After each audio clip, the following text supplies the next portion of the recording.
Hey everybody, welcome back to Fleetyards Mission Briefing. I'm Captain Foley. And I am Canonical.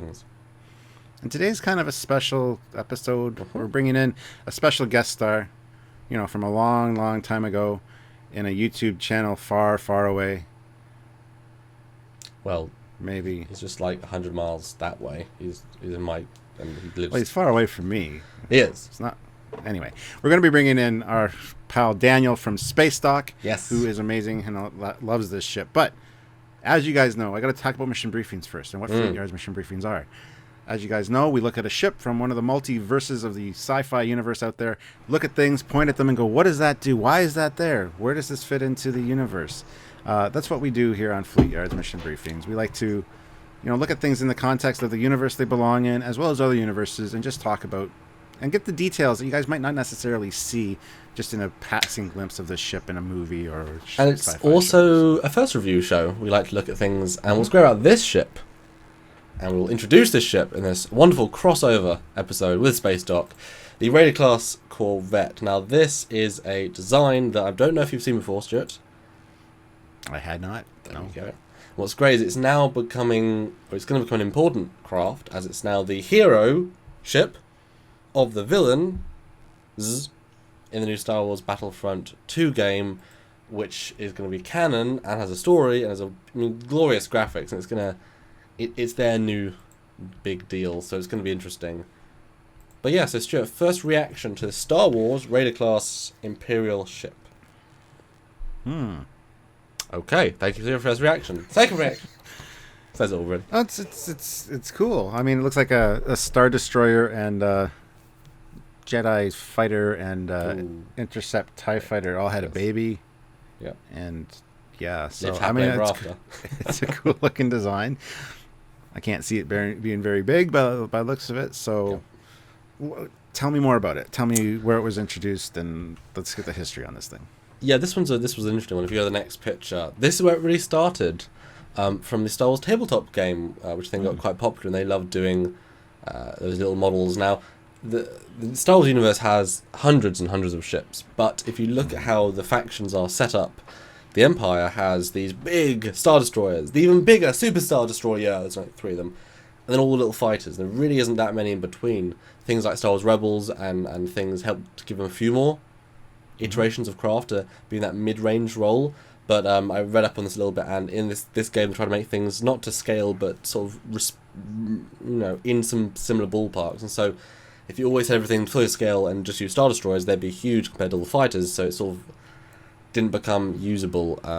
So they decided to invent a mid-range ship that would be natural in the game, but also work and also be in that sort of middle Corvette cruiser role, which is they're certainly lacking. And so it was born, and so it was originally a game design ship, but then, lo and behold, it's revealed in the Star Wars Battlefront game as being the new ship. And I was excited by that, because I know I'd seen it before, but I couldn't really register where.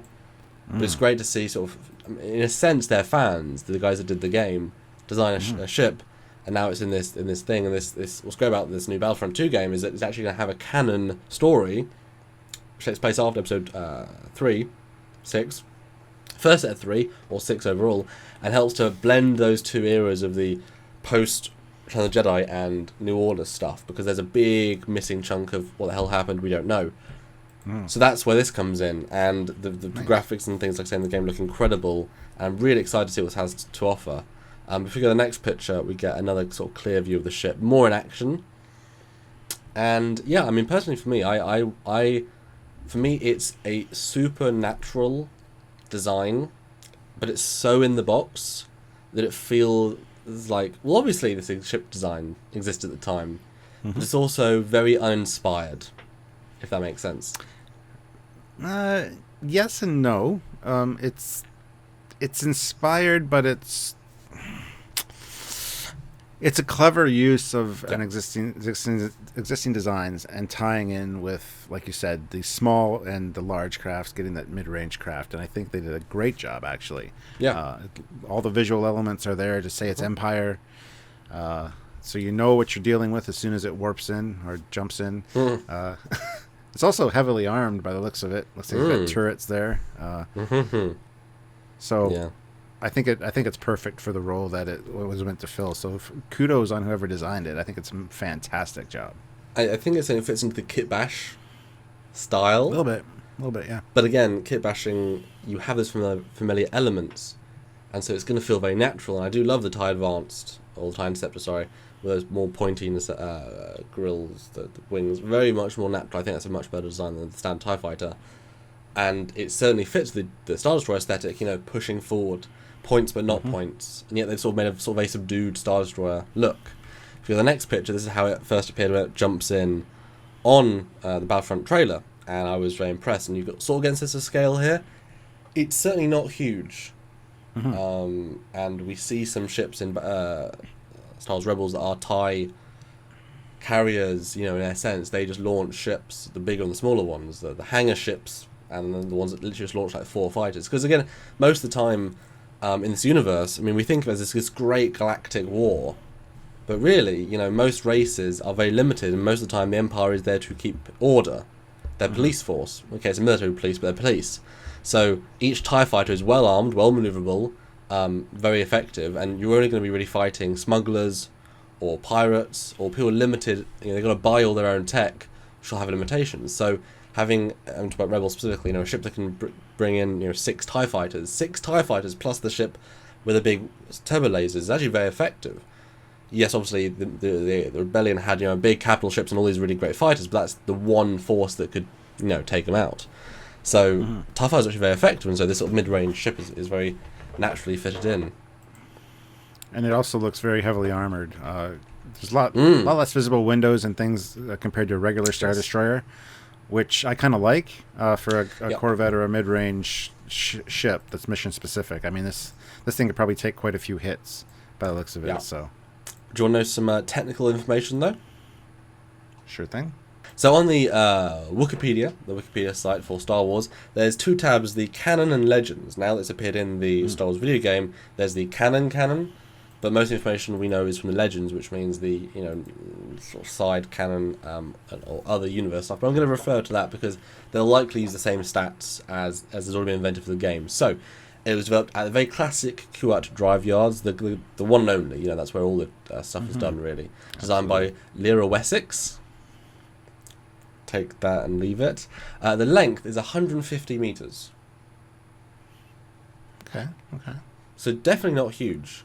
That's pretty neat, really. 2 small engines, 1 large engine, which we'll see in a minute. It has a Class 2 ×15 backup hyperdrive. It has it has a dual heavy laser cannons, single turbo lasers, and ion cannons. So very standard equipment there. 92 crew, which I was kind of surprised about. Pretty minimal. 15 officers and 77 enlisted, with 30 troops as passengers, and it's only got 3 months of supplies. So, what do you think about that? It's interesting. It's definitely not designed for long-range missions. It's going to be meeting up with other ships or ports, definitely during its course of its... But then again, because of the size and the amount of crew it has, that actually makes kind of sense. There's not a lot of room for cargo or storage, so... Yeah, I think definitely this is a armoured ship that's designed to have a couple of these in battle and survive and last. Yeah, definitely small size. Now, the next picture is actually the bridge. But again, very, very familiar. This is classic Star Destroyer. And it kind of makes sense. If you're trained on the bridge of a Star Destroyer or anything smaller, then you can reutilize those skills. Once you get, every time you get upgrade in rank, if everyone has the same basic design, it's very similar to go in between. But you see a first indication of who and why is operating this ship. And Stu, if you skip to picture 10 for a second, this is the new reason for this ship. And these are the Black Ops of the Stormtrooper world. Star Wars is finally giving us another elite squad, another elite set of Stormtroopers. Same gun as always, but new armour. And so this ship is actually a Black Ops ship, or this one in particular that we're going to be following in Battlefront. They are very heavily armoured, and there's a great line in the trailer where they say, we didn't know Black Ops were coming. And they said, yeah, that's the point. Exactly, yeah. So I really dug that. So that also explains the small size. They are the 30 really good troops. Fast ship, can hold its own, going to get you into battle. You know, that's its purpose, which I really dig. Mm-hmm. I got to admit, I love this new armor. It looks very cool. Yeah. It doesn't look like armor per se. It looks more like a flight suit. But yeah, maybe these guys can actually hit what they're shooting at. So that's a good thing. But if you go back to picture 6, and this is a side shot as it's going past camera, just want to highlight it because you can straight away see turbo lasers right on the side of the hull in these greebly areas. You can tell it's focusing on guns. If you go to the next picture, you can see its engine layout, which I really like. I like the one big and two small. And again, no windows, very... I like how the armor... I know the Star Destroyers are the same, but I like the fact that the armor comes out to protect the greeblies, protect the functional pieces. So when you put it all together on every side, it feels much more contained. But it still lets the greeblies be out there because they need to be, but still be armored. So I really dig that as a design. Yeah, absolutely. The next shot is, again, going past the Star Destroyer towards the Death Star, and here you get a real sense of scale with it. Not big, but still pretty formidable compared to like a Millennium Falcon or something like that. So I'm looking forward to this game now. I really looking forward to this game. Absolutely. I mean, I just read a little bit while we were talking, and it's designed to sort of go against it would be the equivalent of the Corellian Corvette, so Tantive 5. Now, while in the movies we never really got a sense of what its purpose was beyond just a carrier of diplomatic people, but in the video games all the time, especially Empire at War and such, it is designed to take out fighters. Lots of smaller batteries to take out fighters. So this is a similar role, but yeah, very very small scale for Empire. The next picture gives you a great sort of 3/4 side view. Very simple, very limited armor, very neat. That's one thing I'll say about the ship. It looks very neat and compact. Especially when the turrets are lowered. I noticed that those turrets pop up and lower as well, so they're not always constantly up, and I love that. That makes a very streamlined look. So, and you can also see the bridge is literally, that entire back part is literally just the bridge room, and everything else is underneath it, which I really kind of like as well. The next picture is it firing some missiles, which is very cool. I love where the missile placements are, kind of all on the side. Wow. I really like that. Yeah, that's obviously, I think it's a fan or comic picture, but it looks very cool. And then this really shows off the bottom TIE Intercept High Advanced piece. It's not just the 2, it's a 3. It's not just the same in every angle. It's got a distinct thing. And I really like how big it feels, but not. It has an extra bit of mass, which I really think really makes it. Which I really dig. But I like it. Wondering what those the TIE Interceptor like pieces are designed specifically to do. If they're shielding or if they're energy collectors or what. Well, in the TIEs, I think they are. I think that's a lot of what they are is like solar sails in a sense to keep it charged and such. But yeah, for something this big, I mean, they have upscaled it hugely. It must be a combination of armor and of. I'm not really sure. Be good, interesting to find out for sure. Next shot is it in hyperspace. Just looks cool, really. Just doing a thing. Yeah. That's it, really. The next picture is I wanted to sort of show this cool shot because this is after the Empire has lost the Death Star 2. Oh my god. And there's sort of whatever's left at the battle is now hyperspacing away. But I just want to show it in unison with all the other Empire fleet, how it feels totally at ease, totally part of the fleet. Great design because it fits. That was what I wanted to show from this picture. It works. Next picture is really interesting because it has the capability of landing, which makes sense for something that size. It's not too big to go into the atmosphere. And it looks kind of unwieldy and awkward, though. Yes, but definitely. But hey, you got I mean, come on. Those speeders in Star Wars Universe don't use wheels; they use anti-grav. So obviously, it's not going to be a huge issue. But as long as your power systems aren't affected by something, because that's one thing that always bothers me about tractor beams and things for landing is what happens if your power systems fail, which happens a lot, and you need to land your ship to repair it. Yeah, aren't you sort of screwed anyway at that point? Not really. You see it all the time in shows where they have to land the ship to repair it, and it takes like a week, and Yeah, I liked it about this shot because you get a great sense of scale, and you can see those bridge windows. They sort of stick out a bit, but at the same token, neat. And just like, every universe, bridge on the top, when it is, yes, it's exposed, and this is very much the windows, for this approach. And they don't do displays on windows, just Star Wars doesn't. But come on, you've got deflector shields, you've got TIE defense. I mean, come on, it's and we see ion weapons that designed to disable shields and such. But it's part of the world. I'm fine with it. Yep. Next shot is it with a TIE Advanced, with Darth Vader's TIE Advanced in orbit. And this is the last picture of our part, Stuart. So I guess we'll do closing thoughts after Daniel arrives, but let's leave on this sexy picture, which I think really works well. And so I want to welcome, when we do a cut, because we need to cut from us to his recording, Daniel Orrit from Spacedock will joining us any second now to talk about this ship, his thoughts, because he's quite a Star Wars nut, and he'll enjoy hearing that when he watches back. So ready for Daniel in 3, 2, 1. Hey guys, Daniel from Spacedock here. Nice to have you aboard again. We love having you join us for these crossover episodes because glad to be back. You do some fantastic work. So I've heard that this is one of your more favorite Star Wars ships. Is that a fact? Oh, I love this ship. I really like this design. This is a big favorite of mine. Yeah, really like the Raider. It's great. And did you know about it when it was a tabletop game, or did it also sort of strike your interest when it was revealed in that Battlefront trailer? Which again, beautiful stuff. I cannot wait for those games. That game. Yeah, I've known about this ship since it was coined for the X. I'm a big X-Wing player. I love the game. And this was like one of the last new designs of the pre-Disney canon. Like because for a long time, this ship was kind of a shame, like because all of it had been fleshed out and then immediately gotten rid of because they Disney had bought the franchise like 5 minutes after this thing was created. But now they thankfully recanonized it in Battlefront, which I'm really happy about because it's such a cool ship. It looks so cool. I really like this design. It's great. Well, we said what we think, Daniel. So why do you think it's so cool? And Stuart can say no, you're wrong because of no, he liked it too. So it's fine. Well, I love it. If you look at the reason it came into existence for the board game, they wanted to bring the Lancer class frigate from the old X-Wing games and various old canon into the board game because they needed a dedicated anti-fighter corvette for the Empire, and the Lancer class was like the ultimate in mass fighter slaughter in the old canon.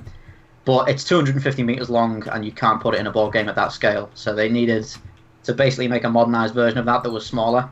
So they designed this, and I'm quite pleased that they actually fleshed out loads of stuff and gave us a designer and a history for it and everything instead of just inventing something for the board game. So it's like a really modular and streamlined design. I love the way all the gun hardpoints retract into the hull, and it feels so it's such an adaptable, solid model. It's great, and because of course this isn't the first time that somebody has tried to merge the TIE fighter and warship elements to make something that fits in between. In the we've had the best possible examples really are the Sith Infiltrator from the Phantom Menace and the Fury class from the Old Republic, both of which are sort of like Corvette-sized ships with TIE fighter elements. Smaller than this one, but that kind of like aesthetic crossover. So maybe you can answer one of the questions that I raised. It's got the TIE Interceptor type wings on the side and the bottom as well. What are the purpose of those? You think are energy collectors, or are they more like shielding systems? What do you think? Well, the Quidanium panels, which is what those are, for all the fighters and stuff, have always been solar energy collectors. But there's no solid thing saying that that's what they are on this, but it's implicit that they're the same kind of thing. But you've got to assume that it's less vital on a ship this big. It's more supplementing the power supply because it's got a big reactor and everything and power plant. Like you look at a TIE fighter, the solar panel is part of the reason why they can make it so small, and like the whole central piece of a TIE fighter is just the cockpit and the ion engines. It's because it's basically just feeding energy straight from outside straight into the engines with barely any power loss. Although you say that, but I mean, we look to the scale and you see the window in one of the shots. The bridge size roughly. It's not a big ship, 150 meters big, no. And if at least the version we see in Battlefront is the classic version of it. It's a Black Ops ship, and the indication is that it's go into battle, not be particularly known about maybe, and get the ground troops on the ground or to enemy ships. So maybe it's really designed to have that very fast hyperspace, that very high output of guns, and so they have a generator of like a Star Destroyer, but on a small scale, to have those collectors, which obviously they're there because they need to be. Form follows function. So maybe to really give them that strike ability to churn that power out, because we don't see bigger ships. As you mentioned, there are only 2 other ships in the canon that really utilise those double designs. If this is the one that has these double design, then maybe it's because it needs all the extra power churning all the time to give it that fast maneuverability, give it that output, of speed, of weapons, and of engines, and shields at the same time to survive. Maybe that's why it has all 3.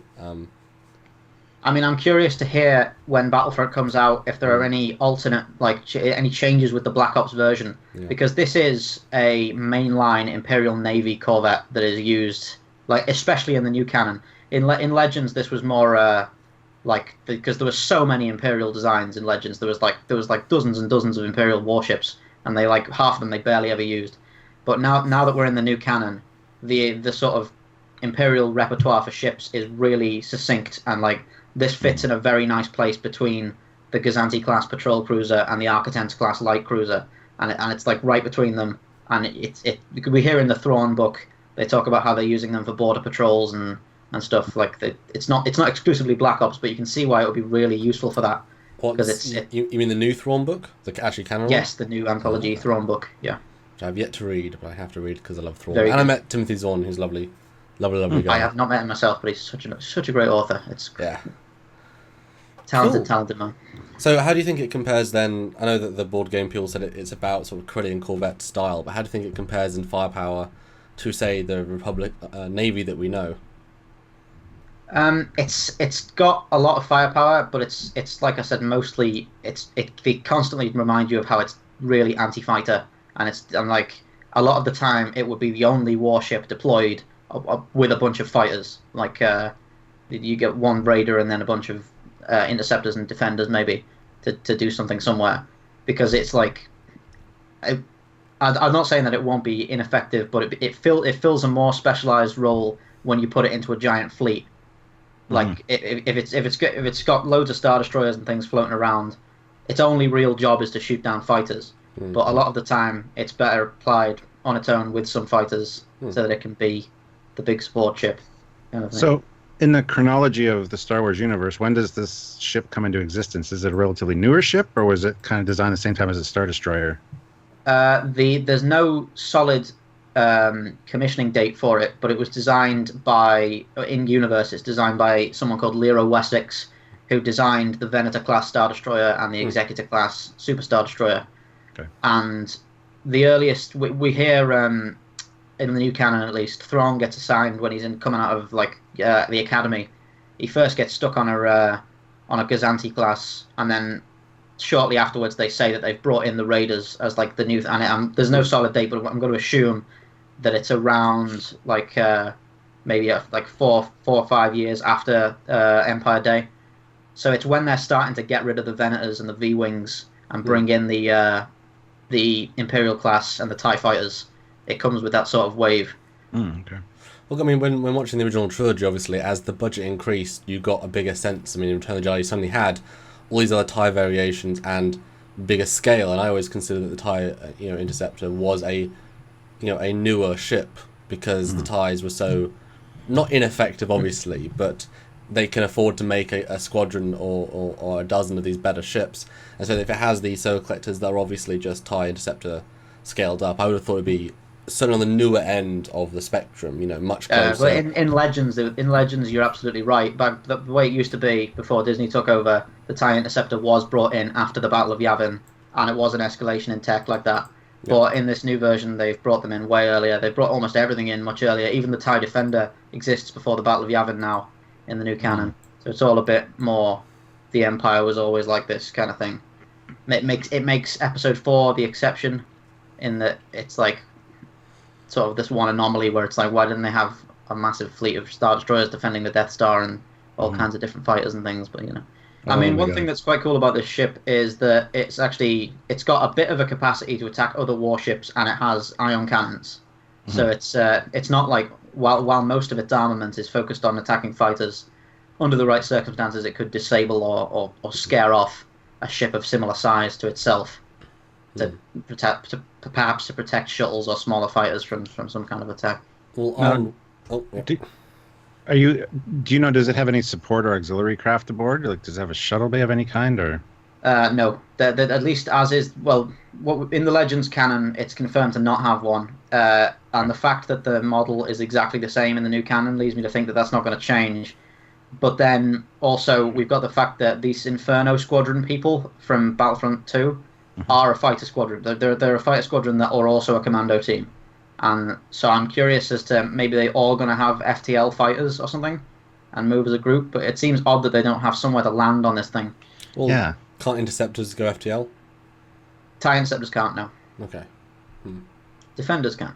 They could have some defenders, I guess. But I don't know. It's interesting because they have confirmed that a Raider class corvette called the Corvus is the hero ship for Battlefront 2. So if we've got this squadron of fighter pilots who are also commandos chilling on this thing for the whole game, you've got to wonder where they're going to pick their fighters from every time they need them. Yeah. But it is terribly small if you look, unlike the Trek or other sci-fi universes. I mean, you've got... It's a fighter universe. Obviously, they've got the Tiberium class shuttle and of other ilk, but it's such an inefficiently sized ship that you need a huge hangar bay. You don't go from little ship to little ship ever. You dock or you don't do anything. So a TIE fighter specifically has to be launched from a specific launch mechanism for them properly launched. And this ship is certainly, I would say, too small. I mean, maybe at the bottom you could have like 4 sort of nestled in the bottom, which will be exposed, but there is the TIE interceptor wing there, which leaves that very, another new canon thing is that they've actually got rid of that rack thing. They're optional now. You can just land a TIE fighter on its wings now in the new canon. Oh. It's a bit silly, but yeah. Well, that always kind of made sense to me, though, as a kid, thinking with the toys, that's how I always did it anyway. So. Yeah, I don't know why, I guess maybe they just have the stability to stand on them, but they still have the racks, but they don't use them all the time now. Well, there's presumably, tactical launch, you can just and then forward versus carefully lifting up. Yeah. But I mean, it would be awful design if you can't land on them. It's like saying that in tissue paper, if you can go FTL and have, minimal deflect shields, because Star Wars doesn't use hugely powerful deflect shields comparative to other sci-fi universes, you'd think that it would just be a land on itself. If not, it's pretty pathetic. So, yeah. And this thing, despite being 150 meters long, does have landing gear, and you could land this in a. I don't know if it would fit in the ventral launch bay of a Star Destroyer. Maybe not quite. I don't know. I mean, the Tantive 4 just about fit. I would think it would. Well, if it can fit a Tantive 5, then it should be able to fit this, shouldn't it? Yeah, I'm not sure if this is a little bit longer. I don't know. Let me Google while you guys talk. But yeah. Tantive 4. No, Tantive 5. That's actually just what I was going to say about the landing gear. So it's 30 meters longer, and that fit with quite a decent amount. I mean, I know the model was literally, force perspectived, so it wasn't exactly neat, and it varies. But I would assume it would still fit in. Because you've got to think this thing has it's sort of the spiritual successor to the Consular class Corvette from the Clone Wars, which is the thing with the 3 engines and the 1 stick design. The first thing you see in the Phantom Menace, flying past the screen, and they were always kept in the ventral launch bays of Star Destroyers. It was like their main means of deployment. Well, yeah, I was going to say, I mean, sure, it makes the most sense. You have the big capital ship, and then straight away you launch the fighter ships. Then it launches multiple fighters. It's followed by fighter escort, and then you've got all wings, all sides of this battle strategy covered within a single deployment. Now, you had mentioned earlier something about being modular, so I assume that those modules on the side and bottom can be replaced with other collectors. I don't know. What we've got really, they've said we have written technical documents that are canon that say that there's a Raider 1 and Raider 2 subvariant for the ship, but there doesn't seem to be much visual difference. But it seems like the Raider 2 variant is all of this is just for the sake of the board game, basically. But the Raider 2 variant seems like in the right circumstances you can jury rig it to be more anti-warship than anti-fighter, but it's still not going to be very good at that. Cause it's not intended for that job. But if you're forced to do stuff, you can do that. But like I said, there's no picture So I guess maybe we could infer that you could remove some of the solar panels and stick a new turbo laser on or something.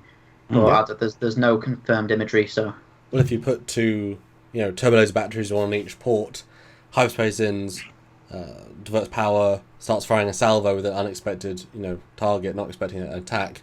If you can rip through the shields quickly, then it's works as a strike craft in that respect as well. Yeah. So overall, what are your closing thoughts on this ship, Daniel? What do you like most about it? What do you like least? I'm a huge fan of this ship. I think it's sort of survived almost being stood on by the new canon and come out in a place where it actually fits better, because in the context of the new fleet, it makes more sense in the slot that it's in, and it just allows the Imperial Navy to feel so much more streamlined and sensible, and not like full of superfluous designs. We need more and more warships, more and more warships, more and more warships. Like, there are so many warships that like there's like Bellator class Star Destroyers and Seraphim class Star Destroyers and all these things that appear in the distance in one panel of a comic in like some why have the Empire got so many types of ships? What's going on? But yeah, like so much more streamlined now. It's great. Is there anything you'd like to see specifically about this in a future, like in Battlefront? Yeah, like the modular aspect of it is something I would like to see explored a little bit more. So, what are your thoughts on that? I'd love them to try and cram a launch bay onto this thing if they could, if only because it'd make so much sense with or even when it lands, it should be able to launch one or two ATSTs at least. I mean, ATSTs aren't very big, so I mean, it has a 30-man passenger compartment, so I guess maybe. I've not quite seen there's one shot of it landed. I don't know how big the bay is behind the ramp, but I guess maybe you could cram something in there, a speeder or something. My take on it that perhaps, you said version 1, version 2. Version 1 is the standard. Version 2 would be the dedicated fighter, where the bottom solar panel collectors are removed, or they slide all the way forward to reveal a bay, which would mean it's completely armoured and locked in, and then you can that would be so it basically hollows out the entire internal space, because then it's like almost a stealth fighter craft, very sort of like sneaky, especially if it's the elite squadron. You can imagine this ship, you've got the standard version, you've got the secret version or less used, that comes in, suddenly everything moves, and you've got this ultra elite squadron of 4 or 5 fighters that come out. That'd be very cool to see. And that'd be or replace that bottom panel with like a TIE fighter module that has like 4 or 5 TIE fighters per side that locks on the bottom that can launch out. That would be amazing too, and easy to do. Another thing that's worth pointing out, I don't know if you guys have seen the Architens class light cruiser from Clone Wars and Rebels, but that's got a sort of fork-shaped prow section, and they just cram fighters into it. Like there's no bay. They just have fighters that are like docked on either side. And I guess if you were to make some serious modifications to this, you might be able to make a space wide enough to put 2 or 3 interceptors at the front. Cool. Well, Samuel, what are your closing thoughts on this design? My favorite thing is it's a kit bash. My least favorite thing is a kit bash. It's a clever combination of the shapes. It's clever because it fits. It's not clever as much because it's such an obvious kit bash. It's like the Jaeger class. Rescaling components. Don't you talk about my Jaeger class. Rescaling. But yeah, I knew I recognised it from the trailer. I dug it as an interesting design, and to pick something that most fans won't recognise, but there's a history for, is a great idea. Not going with a bog standard what we've seen before ship, going for an interesting design. Great idea. Or adding a pointless, superfluous warship that they'll never use again to the Imperial Navy. Yeah, I mean, this, as we've said before, Mr. Star Trek, there's so many things, if you just utilise a ship that already exists, do that, because you'll get cred for it. Don't invent something necessarily when you don't have to. But yeah, I like it. It's a good ship, and I really am excited to play this campaign, because it'll play, just as you said, this ship plays an important part in the Imperial Navy. I think this game will play an important part in the canon of the new timeline, of explaining certain things, and from the perspective of the Empire, which I loved about the original Battlefronts, because that was a wonderful way of telling a story. Yeah. I really love this design because it's sleek, as we say here. I love the retractable ports. It makes it look very, very nice and very functional. And it fills that smaller craft role that the Imperials kind of missed. They got like TIE fighters and then Star Destroyers. It fills that space in between to deal with other ships like the Cantor 5 and things like that. So I think it's a fantastic design, and I love the incorporation of some of the elements that we recognize, like from the TIE Interceptor, to kind of give you a sense of scaling without actually throwing in your face, this is how big it is. So I think it's great. Well, thank you, Daniel, for joining us. Spacedock is an incredible show. You're very knowledgeable, and we love watching you all the time, and we definitely learn a lot from you. So these crossover episodes are awesome. Appreciate it. It's great to be here. And if you want to support the show, guys, as you know, you can support Daniel's show by heading over to Patreon or watching or sharing. And same for us. You can head over to Patreon, support us, and share and watch. And just watch both, because we have more plans, don't we, Dan? Yes, we do. But we'll tell you when they happen. And don't forget to subscribe to both our channel as well as Spacedock, and click the like buttons for all our videos, because that really helps us out as YouTube content creators. And we thank you very much for joining us, Daniel, and for the viewers out there as well. This has been Fleetyards Mission Briefings. As always, I'm Captain Foley. I'm Canonical and guest. I'm Daniel from Spacedock. And we'll see you all in the future. Bye, guys.